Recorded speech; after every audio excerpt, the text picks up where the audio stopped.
What's the meaning of comfrey?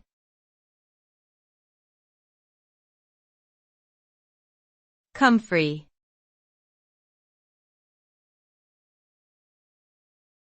Comfrey.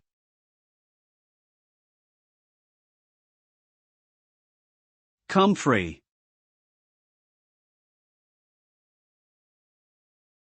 Comfrey.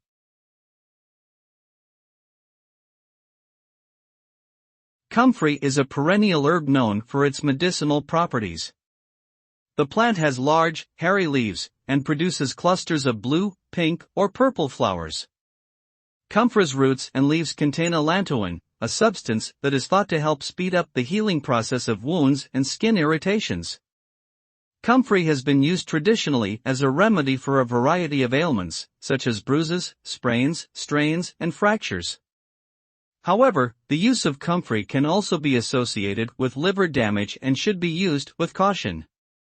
In summary, comfrey is a medicinal herb with potential healing properties, but due to its potential risks, it should be used with care.